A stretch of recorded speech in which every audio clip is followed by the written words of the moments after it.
नमस्कार, मी सहाय्यक पोलीस निरीक्षक अक्षय सोनवणे, बार्शी तालुका पोलीस ठाणे. बार्शी तालुका पोलीस ठाणे गुन्हा रजिस्टर नंबर 227/2026 BNS कायदा कलम 281 कलम 106(1) प्रमाणे बार्शी तालुका पोलीस ठाण्यात अज्ञात वाहनाच्या धडकेत राजाभाऊ प्रभाकर शिंदे वय वर्ष 48 राहणार कामखेडा तालुका रेणापूर जिल्हा लातूर हा बार्शी कोरडवाडी रोडवर शेंद्री फाट्याजवळ अपघातामध्ये जखमी होऊन मयत झाल्याबाबत गुन्हा दाखल करण्यात आलेला होता. या गुन्ह्यातील आरोपी आणि वाहन अज्ञात होते, कारण अपघात करून मृत्यूस कारणीभूत होऊन अज्ञात आरोपी हा वाहन घेऊन पळून गेलेला होता.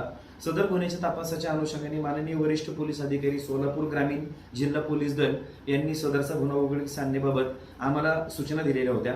हा गुन्हा उघडकीस आणण्याच्या दृष्टीने बार्शी तालुका पोलीस ठाण्यातील अपघात पथकास सूचना देऊन अपघाताच्या ठिकाणापासून सलग 3 दिवस चारही दिशेला जवळपास 50 पेक्षा जास्त CCTV फुटेज तपासून आणि 6 पेक्षा जास्त टोल नाक्यांवर तपासणी करून सदरची गाडी ही MH12 XH 3198 वॅगनर ही असल्याचे निष्पन्न झाल्यामुळे आणि यातील आरोपी हा पुणे कोंढवा येथे असल्याचे आम्ही तपासामध्ये निष्पन्न केले. या आरोपीला ताब्यात घेण्याकरता आणि या वाहनाच्या शोधाकरता अधिक माहिती घेतली असता अपघात करून या आरोपीने ही गाडी कात्रज येथील एका गॅरेजमध्ये रिपेअरिंग करण्यासाठी सोडलेली होती. या आरोपीचे नाव धर्मा बाबा जाधव असे असून या आरोपीने हा अपघात केल्यानंतर वाहन घेऊन पुणे येथे जाऊन पळून लपून बसलेला होता.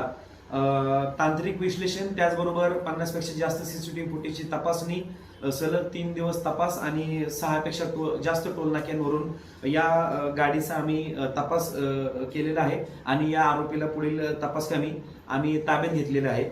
अशा प्रकारे हा गुन्हा उघडकीस आणण्यामध्ये आम्हाला यश आलेले आहे. जवळपास या गुन्ह्याच्या तपासाच्या अनुषंगाने आमच्या 3 टीम काम करत होत्या. 230 किलोमीटर पुणे येथून या आरोपीला आम्ही ताब्यात घेतलेलं आहे. सदरची कामगिरी ही सोलापूर जिल्हा पोलीस अधीक्षक Shri Atul Kulkarni sir, upper police अधीक्षक कबाडे सर, त्याचबरोबर DYSP जगताप सर यांच्या मार्गदर्शनाखाली बार्शी तालुका पोलीस ठाणेकडील अधिकारी आणि अंमलदार यांनी केलेली आहे.